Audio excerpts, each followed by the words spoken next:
tradisional. Semakin parah jalannya, dan karena ini dari tadi pagi hujan terus, jalannya semakin licin, jadi medannya semakin ekstrim.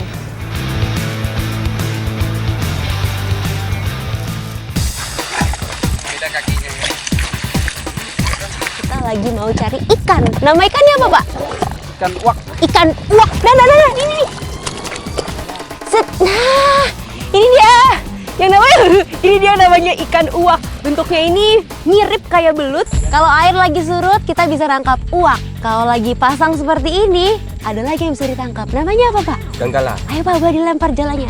1, 2, 3. Set. Yeay!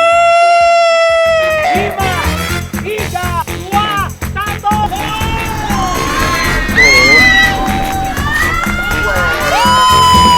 Ya, ayam gua nggak mau terbang.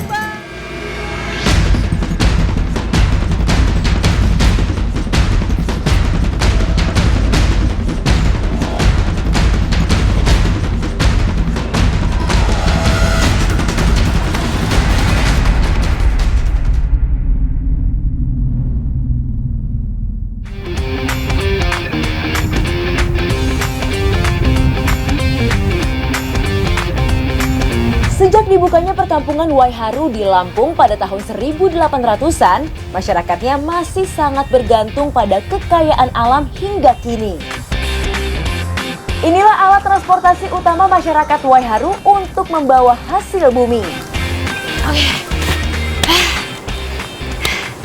Kebiasaan masyarakat Waiharu, karena memang ini daerah cukup terisolir, jadi kalau kita mau ngedapetin uang, salah satunya adalah menjual hasil alam dari desa mereka ke kota. Jadi apapun, beras, kopi, sayur-sayuran, mereka kirim pakai gerobak sapi. Medan yang kita lewatin akan banyak banget, akan ada sungai, tanah. Sekarang siap perjalanannya dulu, siap-siapin, di packing, jadi semuanya aman. Ikuti jejak saya, jejak petualang.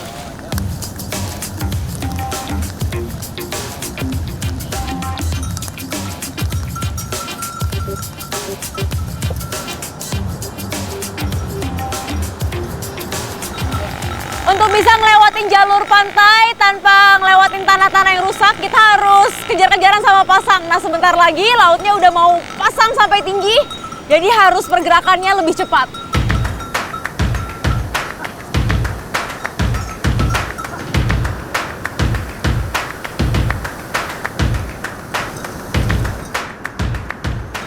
Pasir sudah dilewatin, tanah sudah dilewatin, kali ini muara. Dan sapinya bisa juga ngelewatin, dia bisa berenang. Hebat banget. Jika gerobak sapi sudah bisa menyeberangi bagian muara, menjadi tanda air laut mulai pasang. Sehingga perjalanan gerobak harus dipercepat agar tidak terjebak gelombang pasang dan arus bawah. Kami pun harus pindah ke jalur atas untuk bisa melanjutkan perjalanan. Namun justru di jalur atas inilah tantangan dimulai. Sifat tanah merah yang lengket dan licin saat terkena air menjadi medan petualangan mengantar hasil alam ke kota kecamatan.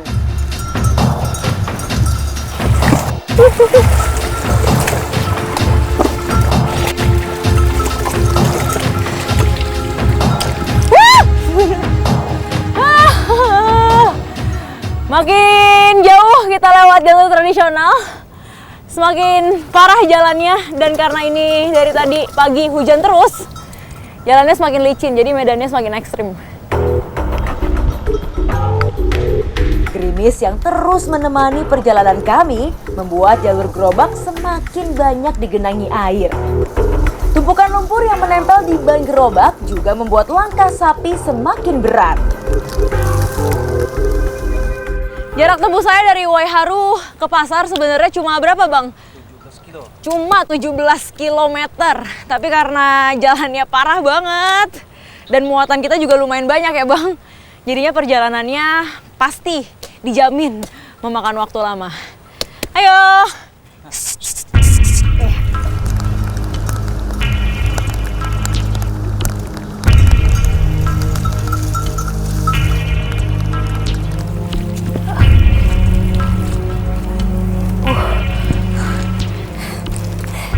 yang ngebuat sapinya sering berhenti di perjalanan itu kalau udah kondisi rodanya seperti ini nih. Lihat, udah ketutup lumpur yang tebal banget.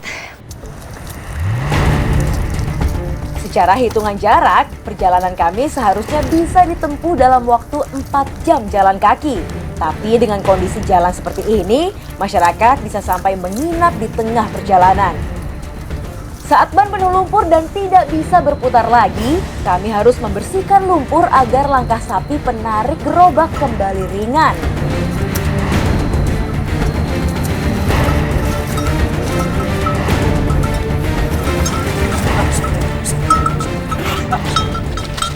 Saya nggak bisa bilang apa-apa lagi selain ini jalanannya memang sulit sekali. Lumpurnya benar-benar dalam. Jadi sapinya juga susah banget buat lewat.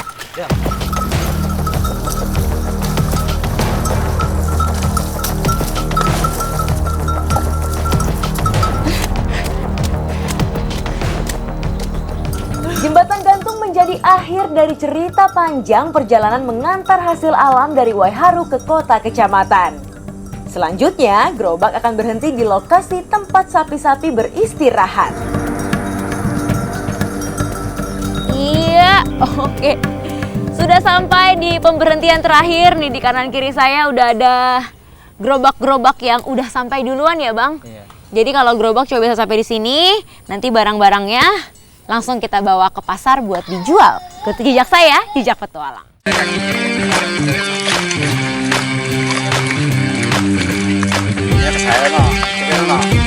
Medan penuh lumpur menjadi petualangan seru saya kali ini.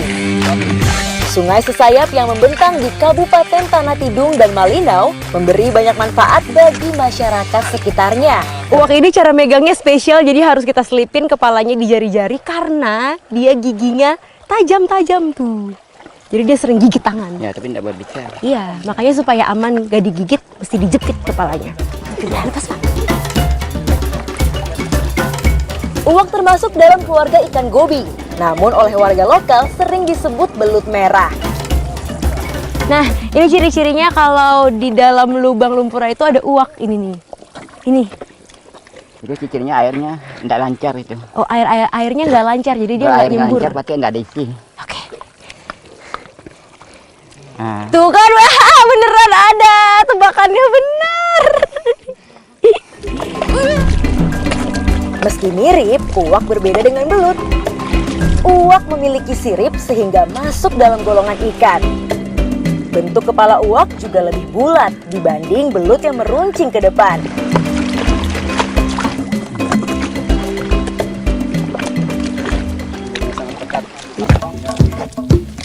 Dah. Cara menangkap uwak dengan membuat lingkaran seperti ini dinamakan kelibung.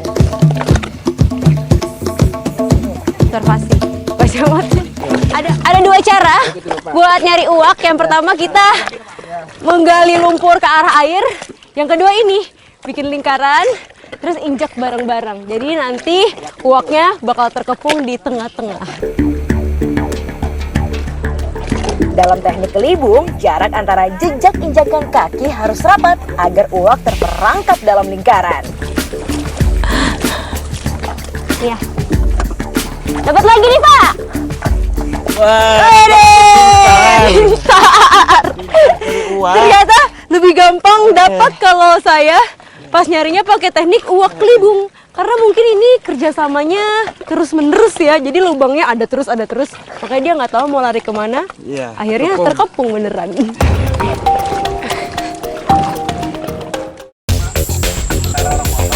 Masih di pinggiran Sungai Sesayap. Kali ini saya akan ikut menjala bersama Pak Ahmad.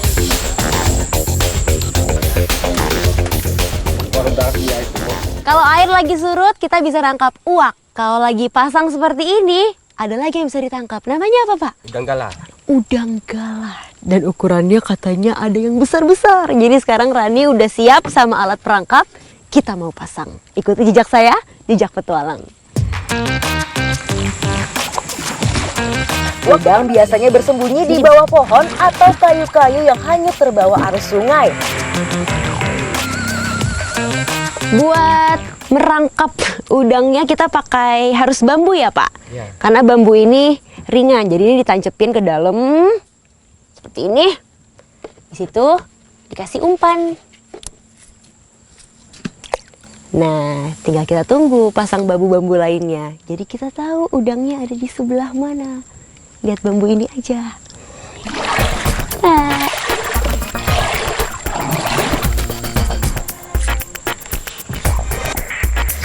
Segini? Ya, pasti belakang dia. Nah, ini dia nih umpannya. Jadi dia terbuat dari singkong parut yang udah direndam dicampur sama dedak padi. Baunya nih tajam banget karena singkongnya udah direndam jadi terfermentasi. Nah, bau yang tajam ini nanti yang ngundang udang buat datang. Hap, hap. Bentuknya menarik lagi, kayak onde-onde. Termasuk golongan omnivora atau pemakan segala. Udang galah bisa menyantap segala macam makanan, mulai dari singkong hingga cacing dan alga. Ini tunggu berapa lama, Pak? Sekitar 2 menit. Oh, 2 menit. Belum.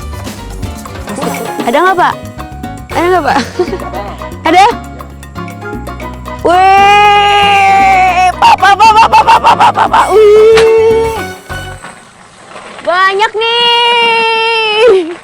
1, 2, 3, 4. Yes! Ini dia nih yang namanya udang galah. Jujur aja kalau saya baru pertama kali bisa lihat udang sebesar ini. Ini sih mirip kayak lobster ya besarnya. Wah, ternyata mereka berkumpul di satu titik. Dan ini di jaring masih ada lagi. Juga. Udang galah bisa dijumpai di sungai, danau, serta perairan yang mengarah langsung ke laut. Karena larva udang membutuhkan air payau untuk menetas. Setelah dewasa, mereka akan kembali ke air tawar untuk berkembang biak.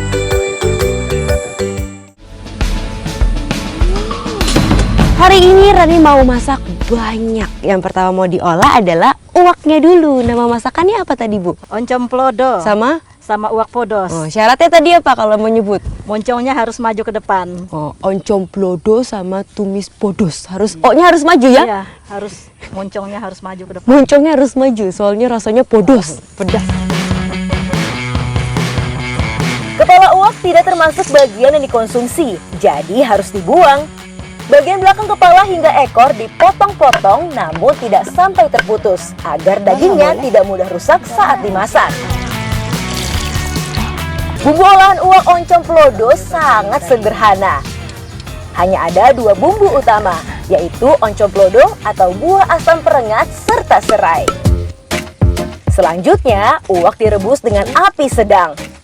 Tambahkan garam secukupnya, lalu tunggu sekitar 20 menit hingga matang.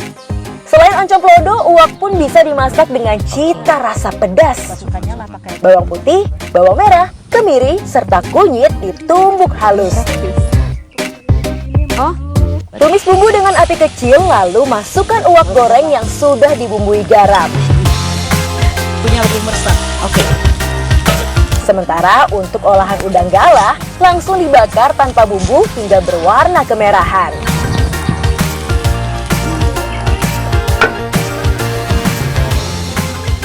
Sudah jadi makanan kita mewah ya Ibu Kus.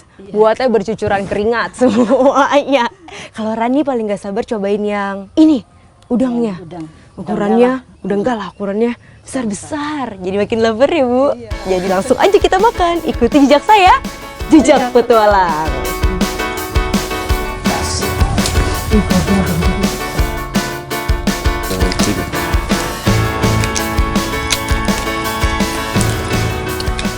Udangnya enak banget. Tadi kita bakarnya nggak pakai bumbu apa-apa ya Bu Luki ya, nggak pakai bumbu apa-apa, jadi fresh, ditangkep, langsung dibakar nggak pakai bumbu, tapi rasa dagingnya itu manis, terus ada keluar air-airnya gitu di mulut. Jadi kalau rasanya apa ya, juicy, enak. Selain menghadirkan rasa asam yang segar, daging buah perengat dalam uwak oncom plodo membuat masakan jadi tidak amis. Dan ini yang terakhir namanya tadi oncom plodo. Bumbunya benar-benar sederhana, bentuknya juga sederhana, rasanya enak banget. Asamnya tuh pas, nggak terlalu asem tapi nggak terlalu tawar. Jadi nggak usah pakai apa-apa, nggak usah pakai bumbu macem-macem. Rasanya udah kaya banget di mulut. Kalau Rani sih nggak pernah nemu uwak nih di mana-mana selain di sini.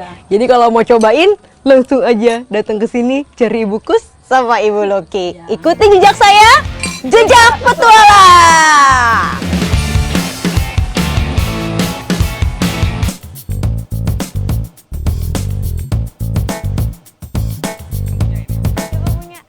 Selagi di Jawa Timur, saya mau melihat atraksi ayam terbang.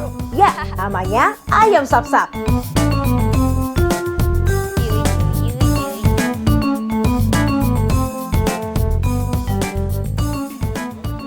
Saya lagi ada di Desa Pasir Putih, Kecamatan Bungatan, Situbondo. Nah, hari ini saya mau ajak ayam ini buat balapan melintasi laut di depan sana. Tuh, daripada naik udah siap-siap. Nama ayamnya si Cantik. Kayaknya emang tampak lebih cantik daripada saya, lihat deh. Nih, siap terbang? Siap.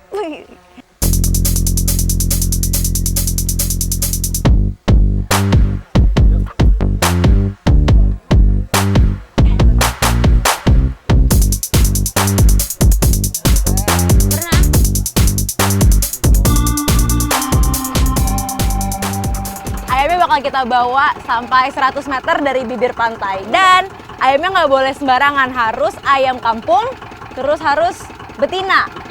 Karena betina itu dia bobotnya lebih ringan, habis itu badannya ramping dan sayapnya lebar. Jadi kalau terbang bisa kenceng, nggak keberatan badan.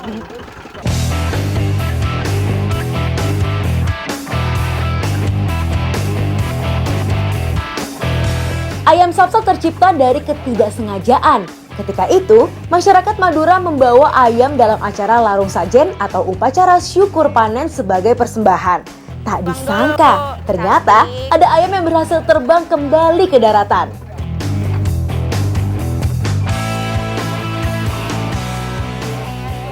Nah, ini dinilai siapa yang menang atau enggak itu yang ayamnya terbang paling Jauh. jauh. Wih, yang terbangnya paling jauh. Hitung, Pak. Oke, persiapan. 5, 3, 2, 1, go!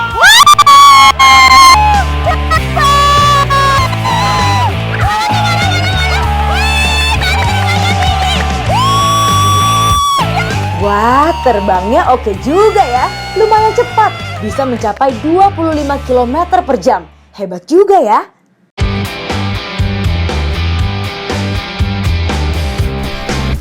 Ayam sap-sap merupakan atraksi yang dilakukan masyarakat Madura sejak zaman dulu. Awalnya hanya dilakukan ketika hari raya, tapi sekarang ayam sap-sap bisa dilakukan kapan saja.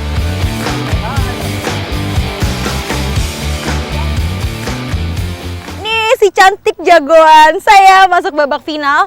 Saya bakal ngelawan Jupe sama Sheloma. Ini ayam namanya bagus-bagus banget ya. Semoga si Cantik menang. Semoga menang ya.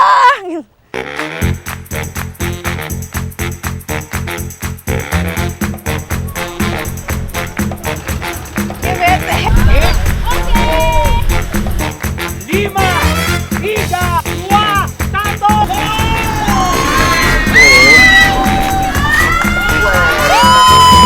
Iya, ayam gua gak mau terbang. Gagal ada jadi juara ayam sap-sap. Tuh Jupe sama Seloma yang di sana. Ya sudahlah, nggak apa-apa. Yang penting 3 besar.